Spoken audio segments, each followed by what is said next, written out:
Hello, Lugwich, and welcome to Middle Egyptian Lesson 2. I'm your host, Weadwulf. In today's lesson, you'll learn about the various types of ancient Egyptian hieroglyphs that you will encounter in various Egyptian texts. Now, before we begin, I'd like to make something very clear. There are no vowels. The only types of letters you'll find in Egyptian are consonants and things called semivowels, such as this glyph over here.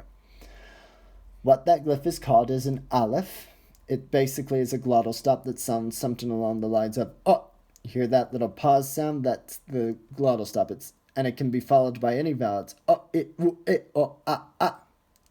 That sounds so weird. I apologize. But whatever, you get the idea. Think of the Cockney bo'l. That's that nice initial stop between the o and the ul. And it can even occur at the front of a vowel too. But no one really pays attention to that. So, are we good there? We're good? Yeah? All right, moving on.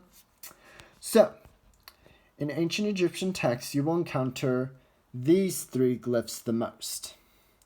And these are the three that you need to know the most about. You've got 1 sound, 2 sound, and 3 sound glyphs. The more academic term for them is uniliteral, biliteral, and triliteral. Because why not make things more difficult to remember? This is basically your closest to the alphabet. Once you get all these down, it's no biggie. Fairly easy and simple. Good luck memorizing 2 sound letters because boy oh boy, there is a whole bunch of them and you are going to forget most of them. So, best of luck! The nice thing about 3 sound glyphs is that they are very much word specific. So in this case here, the word ma'a is true or truth, and that's usually the only time you'll ever see that glyph is for that word. All right, we good? All right, moving on. Our next type of glyph are called ideograms. And what basically ideograms are is that the glyph symbol, which means para in here, these 2 letters are in this glyph. And what this glyph does is basically that the phonetic values this glyph represents are also the sounds for the word that it itself is depicting. So in other words, this glyph has the phonetic sounds for P and R also is what means house, and yet this glyph itself also represents a house because it's an enclosure. See, it's a house. Does that make sense? There are a couple of other ideograms, and once you get them down, they're easy to fairly remember, but again, the trick to seeing them is this dash right here. And you really need that dash in order to know that what you are seeing is very much a very specific ideogram. If you don't have that, well, let's talk about the final type. The final type of glyphs are called determinatives. Apologize for that. I thought it was called something else, and I've been saying it wrong for most of my life, so whoopsie.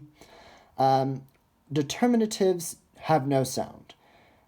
They're basically a context glyph because they determine, get it?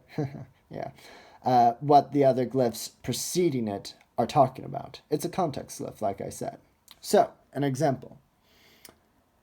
So, say you have the glyph PR with the dash meaning house, right? It usually is just going to mean house. However, if you get rid of the dash and pair it with the walking legs, par no longer means house, it means to go. It's a verb. This means, however, that both house and the Egyptian word for house and the Egyptian word for go both have the same consonant phonetic values.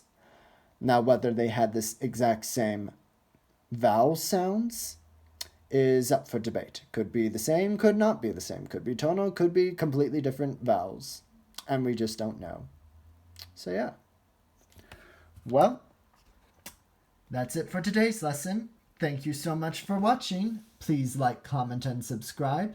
And I hope you have a fantastic day. And I'll see you next time. Tschüss!